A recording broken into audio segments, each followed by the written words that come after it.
Em nome do Pai, do Filho e do Espírito Santo. Amém.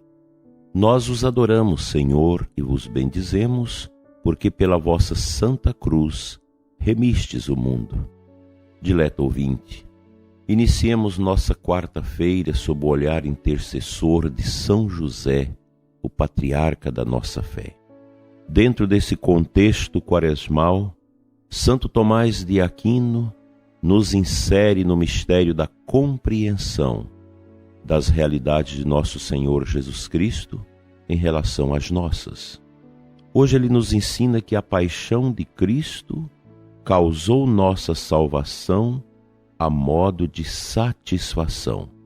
Citando 1 João 2,2, ele é propiciação pelos nossos pecados, e não somente pelos nossos, mas também pelos de todo o mundo. E nós rezamos isso no terço da misericórdia. Propriamente falando, satisfaz pela ofensa quem, ao ofendido, oferece algo que este ame tanto ou mais do que odeia a ofensa. Ora, Cristo, sofrendo por obediência e caridade, ofereceu a Deus um bem maior do que o exigido pela recompensa da ofensa total do gênero humano. Assim, primeiro, pela grandeza da caridade pela qual sofria. Segundo, pela dignidade de sua vida, que oferecia em satisfação, que era a vida de Deus e do homem. Terceiro, por causa da generalidade da paixão e da grandeza da dor assumida. Por onde a paixão de Cristo foi uma satisfação não só suficiente, mas superabundante pelos pecados do gênero humano. Segundo aquilo do Evangelho, ele é a propiciação pelos nossos pecados, e não somente pelos nossos, mas também pelos de todo o mundo. Mateus 20,19. Em verdade, quem peca é que deve dar satisfação. Porém, a cabeça e os membros constituem uma como pessoa mística. Por isso, a satisfação de Cristo pertence a todos os fiéis, como aos seus membros. Assim também, quando dois homens estão unidos pela caridade, um pode satisfazer por outro. Ainda que Cristo tenha, com sua morte, satisfeito suficientemente pelo pecado original, não é inconveniente que as penalidades consequentes deste pecado permaneçam ainda naqueles que participam da redenção de Cristo. Com efeito, a pena continua mesmo após a abolição da culpa. É algo em que se encontra harmonia e utilidade. Para que exista conformidade entre os fiéis e Cristo, como entre os membros e a cabeça, ora, assim como Cristo suportou muitos sofrimentos até chegar à glória da imortalidade, assim convinha que seus fiéis passassem por sofrimentos até chegarem à imortalidade. Trazem em si mesmo as marcas da paixão de Cristo, por assim dizer, para obter uma glória semelhante à sua. Pois se os homens que vêm ao Cristo recebessem prontamente a imortalidade e a impassibilidade, muitos homens se aproximariam do Cristo, mas por causa destes benefícios corporais e pelos bens espirituais, o que vai contra a intenção de Cristo, que veio ao mundo para levar os homens do amor das coisas corporais ao amor das espirituais. Enfim, se os que se aproximam de Cristo se tornassem instantaneamente impassíveis e imortais, isso, de certo modo, os compeliria a abraçar a fé de Cristo, o que diminuiria o mérito da fé. Assim, prezado ouvinte, nós somos chamados, nesta manhã de quarta-feira quaresmal, a contemplar os beneplácitos de nosso Senhor em favor da salvação de todos nós. Nós somos chamados a permanecer com Cristo, a irmos a Ele, na certeza de que somente nele nós podemos encontrar o sentido da nossa caminhada terrestre. E nosso Senhor nos dá uma alegria pela nossa fé a Ele expressa, de sermos homens e mulheres livres, livres dos apegos, dos sofrimentos deste mundo, porque o sacrifício dele, entregue ao Pai, readmitiu a nossa vida, a nossa humanidade, as pessoas, a possibilidade do convívio eterno com Deus. Isso é grandioso. Isso rompe com todo o desespero que pode vir ao coração da pessoa humana.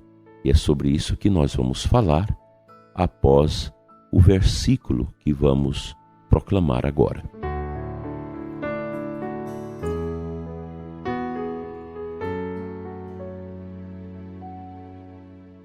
A antífona de entrada da Santa Missa desta quarta-feira nos traz 2 versículos do Salmo 37, o 22 e o 23. O salmista, íntimo de Javé, reza assim: Não me abandoneis jamais, Senhor, meu Deus. Não fiqueis longe de mim.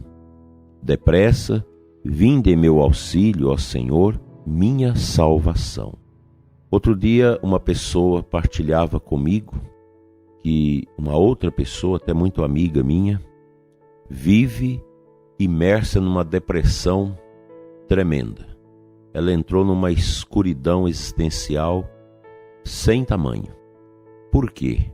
Porque não foi capaz de olhar a estrada deste mundo como caminhada com Jesus, apegada a tantas realidades e em razão das perdas dolorosas que essa pessoa teve, ela achou por bem entender que a vida é uma escuridão, que nada mais tem sentido na sua existência, e afunda a cada dia mais numa depressão, que remédios, terapia, nada é capaz de levantar o ânimo dessa criatura humana.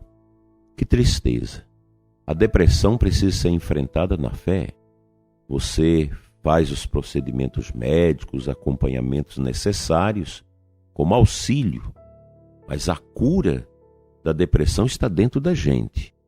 Aqui entra o elemento religioso preponderante, a questão da fé, pois a minha fé me liga a Deus. A fé dá sentido à minha existência. O cristão não pode ser uma pessoa apegada, amarrada a nada neste mundo, nem a dinheiro, nem a poder, nem a pessoas, e muito menos às ideologias e às ideias. Volta e meia a gente atende pessoas que se tornaram ateias ao entrar na universidade, ao receber aquelas aulas chocas de ateísmo, de relativismo, e depois encontra com a vida nua como ela é e começa a ter problemas, e aí não sente outro caminho senão a volta a Cristo, a volta a Deus. O deprimido precisa voltar a Cristo e ter a clara consciência que nele nós encontramos a força que nos move neste mundo para o outro mundo. O deprimido precisa ter essa atitude do salmista e pedir: Senhor, não me abandones. O que Deus nunca faz. Deus nunca abandona os seus filhos. Nosso Pai eterno nunca está distante, mas pelo contrário, muito próximo de nós. E o orante, o cristão que ora, a pessoa humana de oração, sabe disso. E na oração nós sentimos essa intimidade com Deus, esta unidade com seu mistério, e isso nos acalenta, nos fortalece e nos torna cada vez mais pessoas livres. Eu posso dizer para você que, entrando já na terceira idade, a gente vai sentindo que realmente nada nesse mundo nos prende. E o nosso coração precisa ser desprendido das vaidades, das coisas passageiras, dos apegos, para viver esta graça de uma entrega total a Cristo. Portanto, você que nesta manhã ora comigo e está vivendo essa depressão, olha, isso não pode acontecer no seu coração. Faça uma avaliação médica completa da sua situação, das suas taxas. Veja se não tem alguma doença, alguma coisa, alguma ausência daquilo que é necessário no nosso corpo, fazendo você entrar nessa tristeza, nessa tibieza, nessa angústia. Primeiro precisa fazer isso, mas o principal é a oração, é o sacrário, é o rosário, é o confessionário, uma boa confissão, arrepender-se dos pecados, jogar fora os apegos, as bobagens e tomar o curso normal da sua vida. Deus está com você. O amor dele é maior do que as sombras desta noite escura que se abateu sobre a sua vida. Coragem. Segura na mão de Deus, peça a intercessão de São José e vá adiante. Deus está contigo porque Ele é o seu auxílio.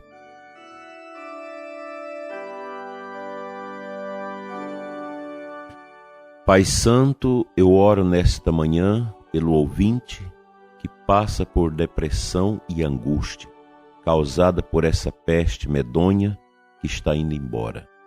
Toca, Senhor, o coração dos que perderam, dos que passaram por provações enormes neste tempo e que agora o coração está miúdo, está pequeno, está fechado.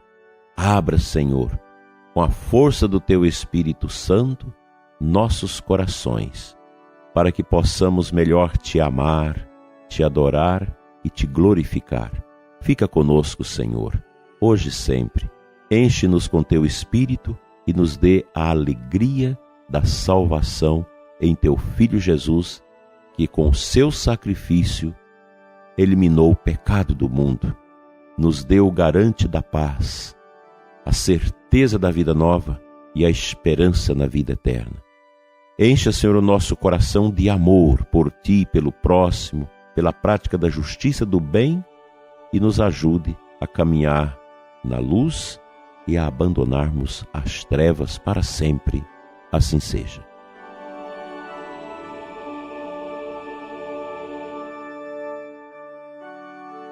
Pela intercessão de São José, venha sobre você, dileto e amado ouvinte, a bênção do reerguimento das tristezas e do ambiente de sofrimento em que você se encontra.